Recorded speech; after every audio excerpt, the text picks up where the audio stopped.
Would you know how to get rid of your fear, phobia, stress or anxiety? How to burst your fear and transform your life? Welcome to Fearbusters Show, presented by Lauren Rosenberg, fear and phobia relief expert and author of How to Move Forward When the Unthinkable Happens. You are listening to UK Health Radio, the world's #1 talk health radio with Lauren Rosenberg. www.fear-busters.com.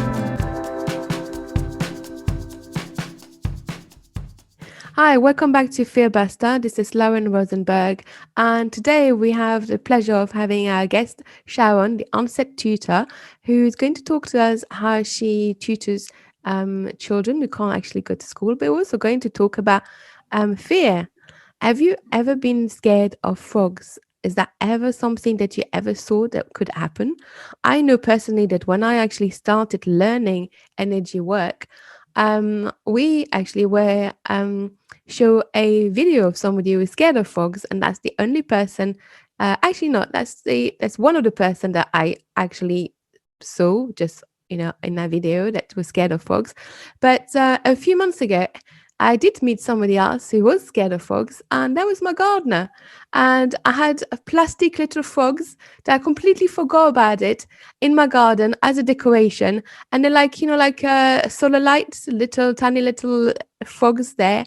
And my gardener brought his, he is the other person working with him. There were two of them. And suddenly I hear this massive scream in the garden, and I was like, I thought maybe the gardener fell off the ladder or something happened. And no, it was this two little plastic frogs. I completely forgot they were there, and he jumped out of his skin and he actually went straight out of my garden back into the van. And luckily I'm Fearbusters and I get rid of people's fears, so I just calm him down. I said, okay, I want him to finish my garden, and I obviously I moved the plastic frogs, but I calmed him down and everything, and it was fine. But yeah, that was really bizarre. And now today I'm meeting Sharon, who also has fear of frogs. So this is my third time in my life that I actually meet someone who is scared of frogs. And Sharon, would you like to tell our listeners, how did that come about, if you do know, or how are you aware of having that fear? It's bizarre because I'd never really come across frogs. You're aware of them, obviously, but I'd never done any gardening, so I'd never actually come face to face with a frog before. But a real one, not like mine, a plastic one. That's for my gardeners, it was just a plastic. It was two plastic ones, and that was bad enough. So yeah, look, I'm wringing my hands now just at the thought of what happened. Okay, so Sharon, before I wanted to be more relaxed. So will you allow me to work a little bit on you so that you're able to talk to our listeners a little bit more? Because now you're actually feeling, you have some feeling. You said your hands are, what's the hands? Yeah, I'm rubbing my hands like this. Okay. So Sharon, would you mind just taking a deep breath in and then just blow it out slowly? And then tell me, what color do you need to release this heaviness and the sensation in your hand? What color? If you had to pick a color to send into your hands, what color would that be? Color? Mm-hmm. What color comes up just in your mind just right now that would help pink. you? Pink. Okay. Yeah. So would you mind just closing your eyes if that feels comfortable, and imagine that above your head I'm just sending a little bucket of pink, light pink or bright pink? What would you like? Pale pink, I think. Pale pink. Okay. So imagine this little pale pink above your head, and imagine this pale pink is like a pale pink river, and just give yourself permission to see that nice river going into your mind, down into your throat, and see this pink going into your hands, and allow the pink to actually let go of that heaviness, making whatever you started feeling lighter and lighter and lighter. And just remind yourself that you're safe, nothing's going to happen. You're sitting in your chair. It's just a little bit of nice pink going in, lifting and taking whatever's going on in your hand just see the nice color going in, making it lighter and lighter and lighter. So soft and so light that it'll just flow and it'll just come out of your fingers. You may find a little bit of pins and needles. Just move your hands. This is just a bit of energy that's been stuck for quite a long time, creating an emotion that's been stuck. And all we're doing is just taking that nice pin going in, lifting and making it lighter and lighter and lighter. So light and so soft, it'll just flow and it'll just go wherever it needs to go. Just notice what I feel like in your body, and then whenever you want, you can take a deep breath and just open your eyes.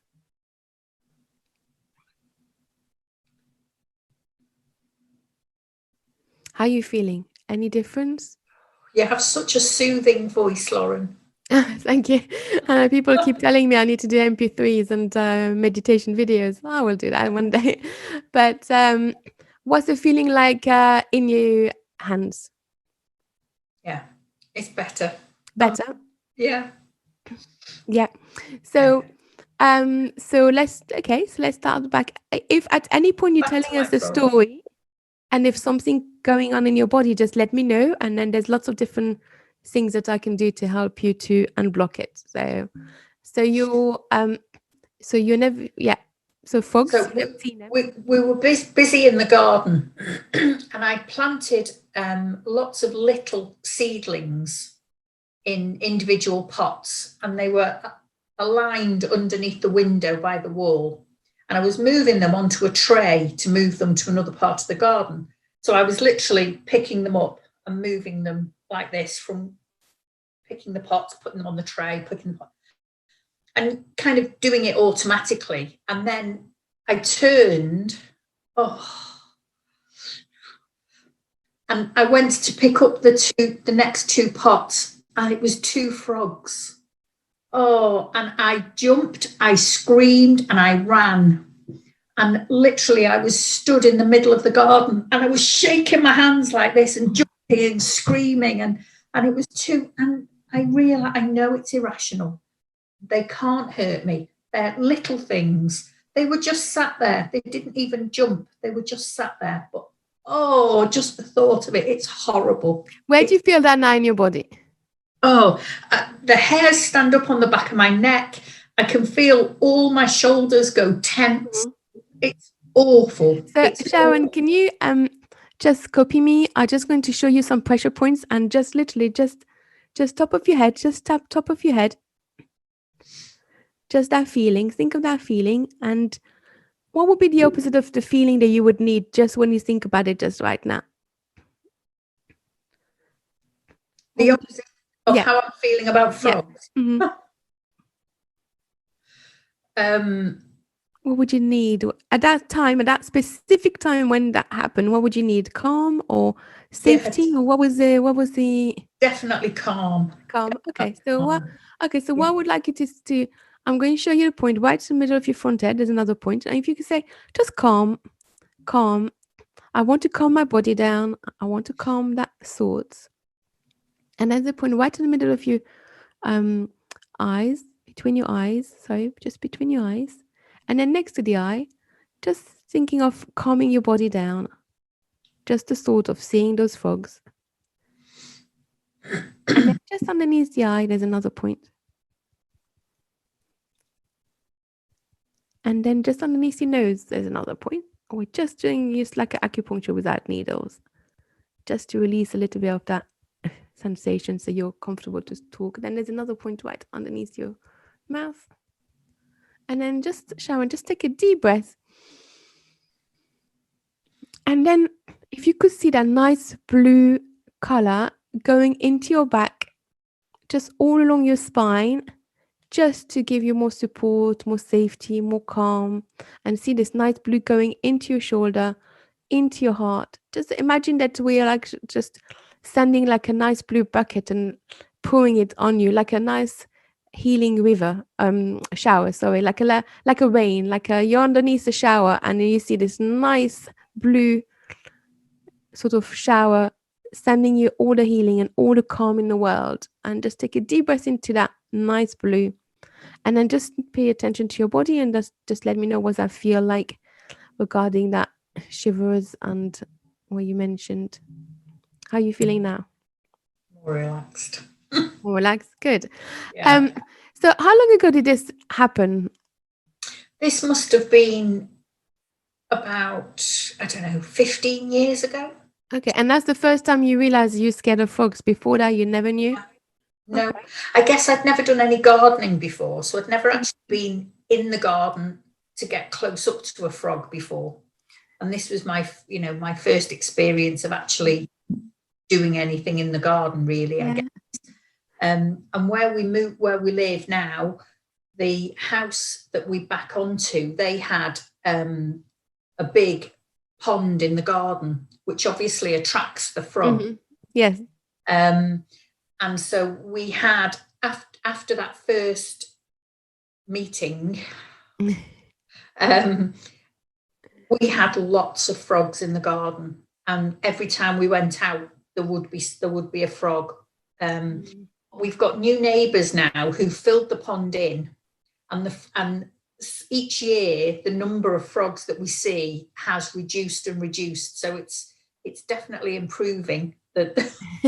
Or that, the number of times. What is the chance? The chance of you living next door to somebody who has a puddle of frogs. I know. Sometimes we attract what we're actually scared of. What is it in the frogs that you don't like? What is it that, do you know? Oh, it's the colour, it's their slimy skin, it's the noise they make, the fact that they jump out at you. Oh, it's just everything. Oh, it's okay. Even just looking at a photograph in a magazine makes me feel the same way. So it's quite, yeah. So the fear is really high. I mean, what I remember from frogs is in school we used to have this little tadpole, and they had to grow, and we had to take them home, and then. But you've never even experienced that. You never encountered any frogs at all. No. And no. any other fear, or just that particular one? It's just that one. I'm not aware of anything else. I mean, I don't like spiders, as lots of people don't like them. I'm certainly not frightened of them. I would rather get somebody else to deal with it. But, if I had to, I could I could catch a spider and move it myself. But that was just frogs. Oh. What's the feeling just now? Just thinking about them, it's horrible. It's horrible.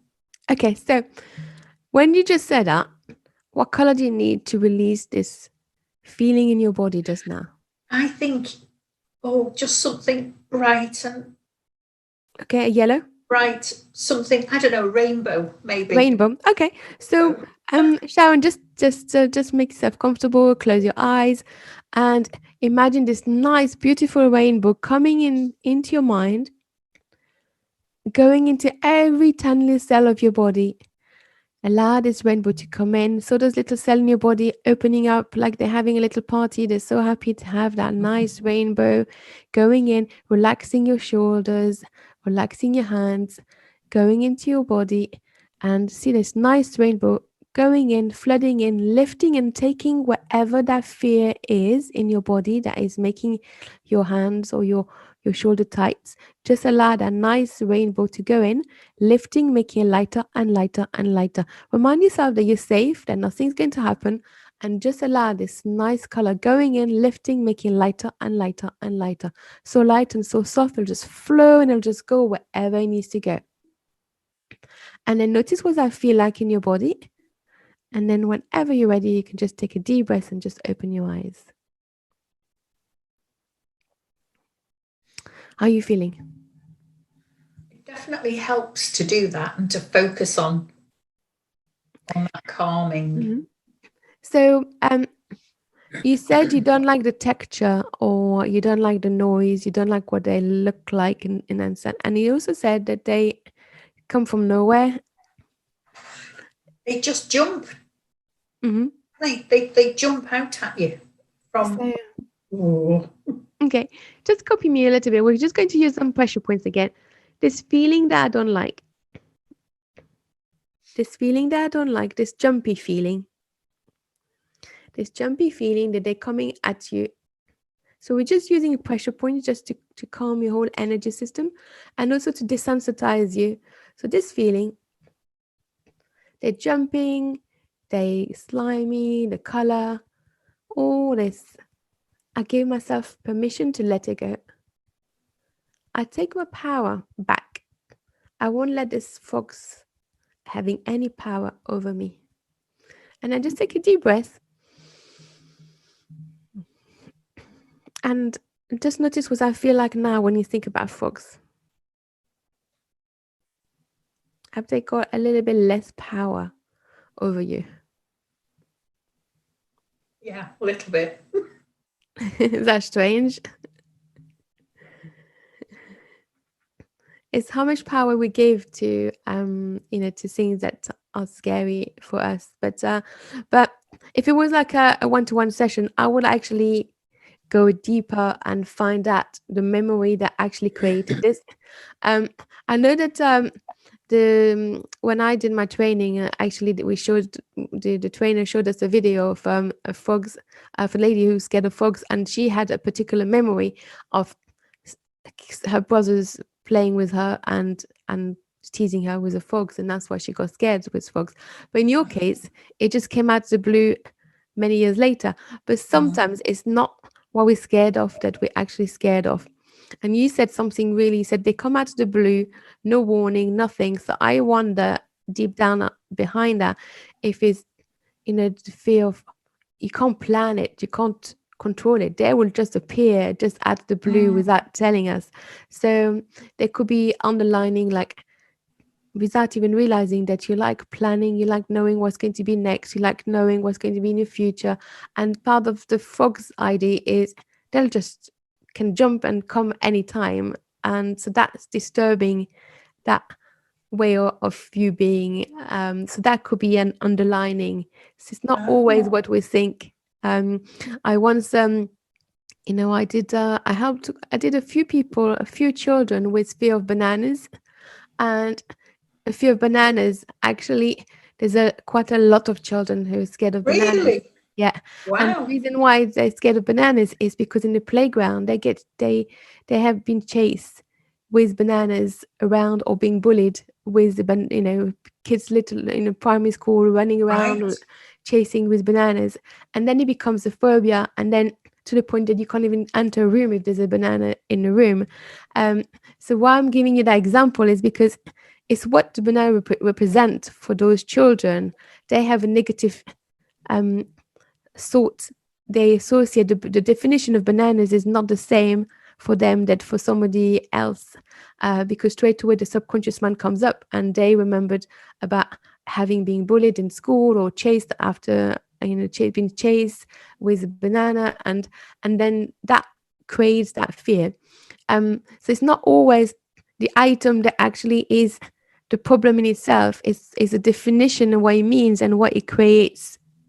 So, and sometimes people get stuck into the actual fear and looking at fear of dogs. They look at the dog, but it's not the dog that is creating the problem. The dog is actually what brings the fear up, but deep Right. down subconsciously there are layers of other things underlining, the fear of the unknown. So frogs is also fear of the unknown, because they just jump out of nowhere and you can't control them and you can't plan. No when it's going to happen. Luckily you don't see them that often, but what's worse with frogs is because they're tiny and they're hidden, so you wouldn't, unless you really see them, you wouldn't see them. And this is what happened to my gardener. Although it was a plastic one, and because it's green, he didn't even see it, and he didn't even realize it was a decoration. It was just, that's what happened. So the fear is not always what it is in that sense. It's where the energy goes into. So for you is the frogs, but it doesn't always mean just that. There's underlining. So if we were doing like a one-to-one session, I would go deeper and bring up a memory where you've learned and this is dangerous in that sense. So it's like reprogramming and taking that little software out and putting another software in that sense. So Very interesting. Yeah. I've never considered that. I've never considered that it might be the fear of the that what might happen and not being able to plan for it. I'd never considered that was the issue. Yeah. So it's because we get stuck into the actual fear in itself, and very often people think just about that item or that thing that we're scared of, but there's a whole underlining. What does it actually really mean? What does that frogs represent? So a definition, if you had to write a definition of a frogs, would be a completely different definition than somebody who doesn't have the fear. They'll say they may be cute, or they'll say, oh, they're nice to see. Your definition would be different, and that's how you've been programmed, because there's an underlining, there's something there that they create that is unsettling you, and and that's why it puts you in that fear, to the point that you can't even look at pictures. I did have somebody, I have sometimes a few times people who are scared of dogs and they can't even look at pictures. And then funnily enough, I always give the warning, so I'm happy to take the fear of dogs away, but if you get a dog, this is not, I said, no, I'm never going to get a dog. And then a year later, 2 years later, I think the majority of all my clients have had fear of dogs and now got dog, actually. So, but it's not, it's when it's so high, it's definitely not the frogs. It's what that frogs is doing to you. It's popping up at no warning. So there would be probably an incident in your life that something came up out of the blue without warning, and you were not in control and you couldn't plan it. And that has sort of indirectly, instead of being scared of what happened in your life, it went into an indirect direction, and it got stuck into the frogs instead, in that sense. So there will be an incident or something in your life that that actually has the same definition of that frogs. And then when you go into the memory and you clear that, then the frogs no longer have any power. But obviously that will be deeper work. So just today, what we're doing is just to make you more comfortable and just changing the intensity of the actual fear in itself. So just thinking of the word frogs now, is that slightly different than when we started? Does that feel less empowered? Does that feel like you got a bit more power compared to the frogs?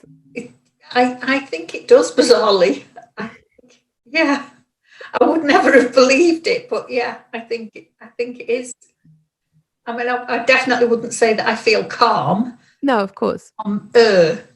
Okay, so where do you feel something? Where is that feeling that is triggering it when you see a frogs?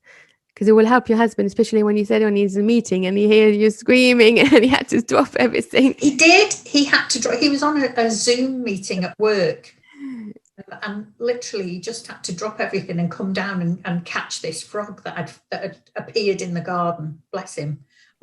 Did he manage to catch it? He did. Yeah. Oh, he's an expert at catching frogs. We've got a tub with a lid that's in the garden ready, so that if a frog appears, he can go, and he uses this tub to catch the frog. Oh, and then he has to take it away. I was going to say, yes. What will he do with it? Release it into a ditch somewhere, Yeah. Oh. So how many has he done since? Has that happened quite a lot? Oh, yeah. I mean, I don't know, maybe half a dozen times each summer. Okay. It's enough for us to need a frog catching device to be kept in the garden ready. Okay. So it's interesting. I don't know if our listeners realize, but you have actually spoken, mentioning the words, even laughing, and not compared to at the beginning of our conversation. And I don't know if you actually even realized, but you actually even laughed. You said it's enough, we even have to buy this device, and you said the word frogs, and you were just laughing. Were you aware of that just now? I wasn't. No. So that's interesting to see the difference. So let's do a little bit more before we talk about what you do, because you're also helping children. Just think of frogs again and tell me, where do you feel that? Where now do you feel that in your body? I generally feel it in the back of my neck and across my shoulders. I feel everything tense, everything tightens up like this. Okay. My teeth. Oh yeah, I've got here. Okay, so let's do something different. I have a magnet that is a very powerful magnet, and what I'm going to do is I would like you to imagine that I'm going to scroll the magnet above your meridian, above your head, just right across the meridian, and then I'm going to swipe it all behind your neck and behind your back. So imagine seeing me doing this. We're not in the same room, but I'm going to basically swiping above your head, above your meridian, then down your neck and down your spine. And I'm just swiping. And as I'm swiping, I'm basically realigning your neck, any misalignment. I'm just making some alignment. And I'm just literally just allowing everything to be calm, to be aligned, and to work perfectly. You may feel a little bit cold by doing that. Although we're not in the same room, you may feel something. How are you feeling? You okay? I think just that movement and just kind of focusing on it encourages you to relax, I think. Okay. I felt my neck felt longer. Okay. I mean, as though my shoulders were going. Good. Were coming down. Okay. So magnets, although we're not in the same room, we're online. It's an energy healing, and it's like, you leave a magnet next to a credit card and the credit card won't work, it will be wiped. So magnets can really help. When I swipe it above the head where the meridian is, I'm literally releasing any fear, and I'm realigning what was misaligned. Sometimes we don't realize that our neck can be misaligned, and that can create fear in itself. So and that's what I just did just now. So thinking now about frogs, what's that feel like now? I definitely feel more calm. Not calm, but of course. Yeah. So bear in mind that Sharon has this intense, so bear in mind that Sharon has this intense fear, and it's not even a fear, it's like a phobia, because you're not able to look at a picture. But what we're doing and what I'm doing is literally just reducing that fear and that intensity in your body. So I'm just reducing it, and you've had it for quite a long time, this fear. So I'm just reducing the intensity, and also we're doing it on air. It's not something that you would want to do like a one-to-one session, just deeper, going in deeper, but just to reduce the intensity so that you can actually feel a bit more comfortable. That it's in itself, just so that you can feel that in your body. So thinking of frogs now, what comes up now? What would you say compared to before? Just wonder if your view on it is slightly different, if it's not so intense. I think making me think that it's the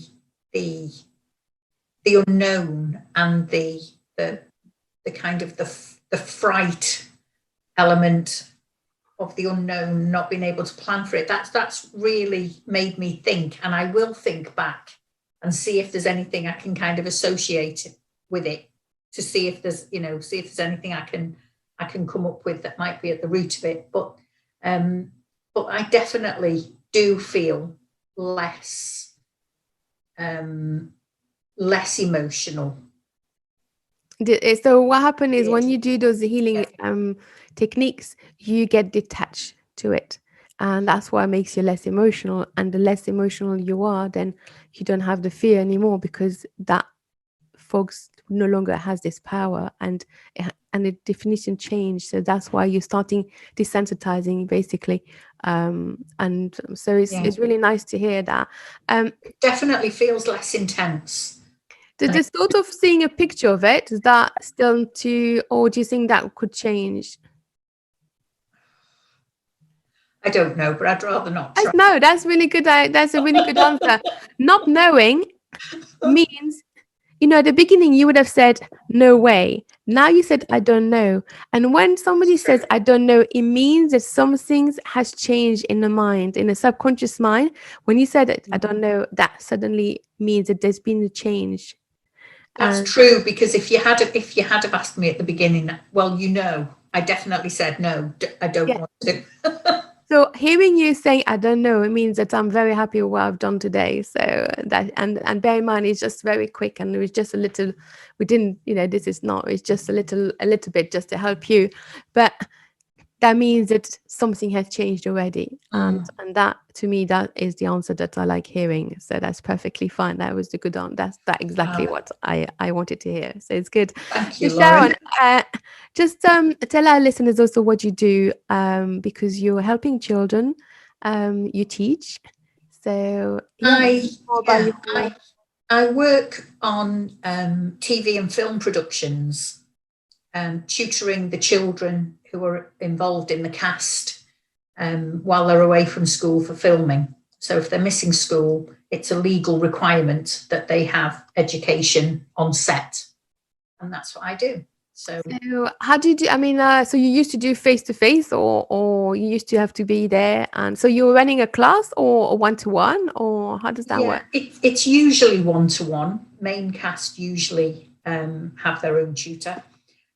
So I mean, sometimes we have small groups, but it would have been face to face. I would have been at the location where filming's happening, and in between their filming, they would then come to me to do half an hour or an hour's tuition, and then they would go back and film some more, and so I would be on hand.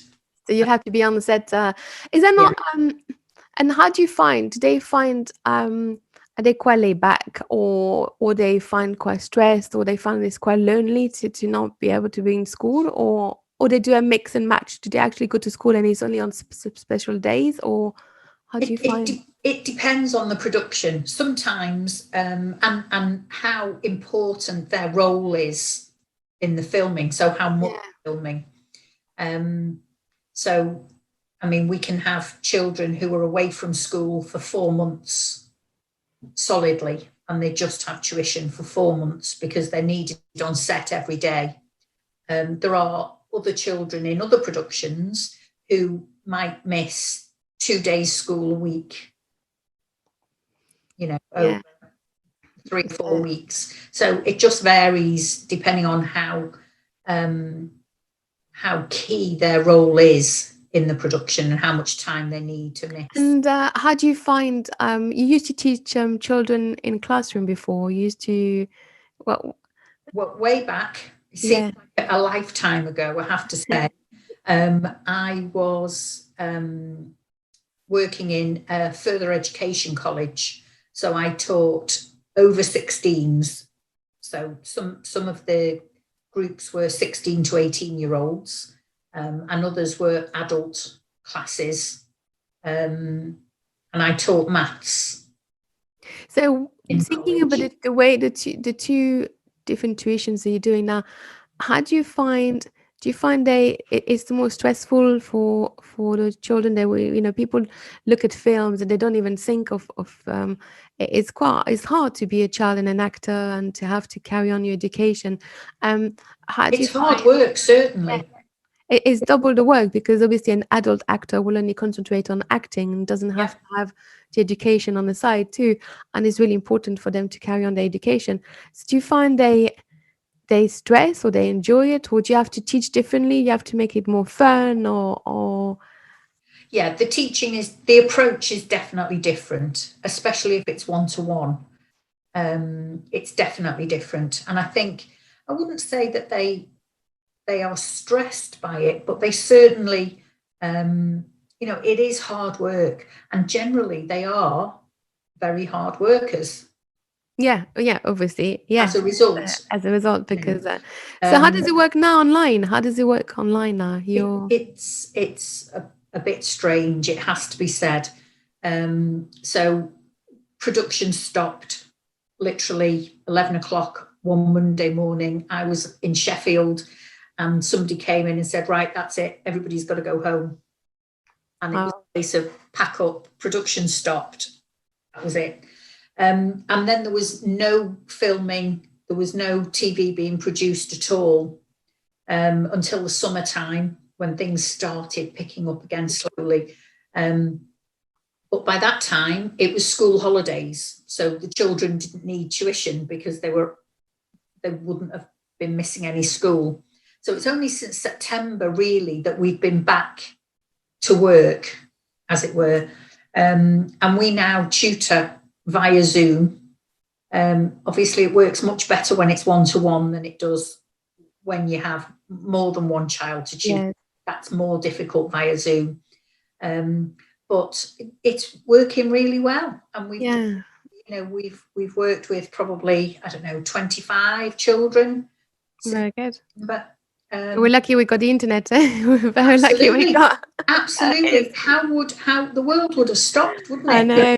Had the internet in this time. I know. And it's really funny how, before, even for me, people used to say, oh no, I've got to see you. And people would drive 3-4 hours to come to see me in my clinic. And I would say, we can do it online, but it wasn't in a mindset. And now they don't think twice about it. I do everything online. And for children, I find it actually works out much better because I work online and sometimes they're in their room, they're more comfortable, they're much more relaxed because they're in their own environment. They didn't have to drive X amount of hours to come to see me, somebody they didn't know, a new place so you can really go straight into doing the work without having to. They're already relaxed because they're already in their own environment. So that makes a big difference. And on top of that, you don't have the parents being so stressed out, having to rush and drive and get you to an appointment, and you're clearing all this. And that's one aspect that people didn't even think because we were so used to having to face in that sense. So, Yeah. And kids actually are really bouncing back. They technology for them is so easy, and they just don't mind online. It is, I'm sure, very lonely. I mean, having online school, and I see my kids having online school, is not the easiest because you're on your own the whole day on a computer. But they're doing bigger breaks and things. But it's really interesting how you've set this, and at least they've got that. And I know they started filming again in different ways. They find ways of filming in that sense. So Sharon, how would people find you? And do you have a website, or how did they find you if they need you? Yeah, the website is www.tutorsonlocation.co.uk. All one word, tutorsonlocation.co.uk. And we're on Facebook, on Twitter, Instagram, YouTube. Tutors on Location is how you can find me. Excellent. Sharon, thank you so much for sharing your fear of frogs. Anybody out there who thinks or have a fear of frogs, just check my website or just give me a call. There's always a way to reduce the fear and to find a solution. This is Lauren Rosenberg, Fear Buster. Looking forward to talking about fear next week. Bye.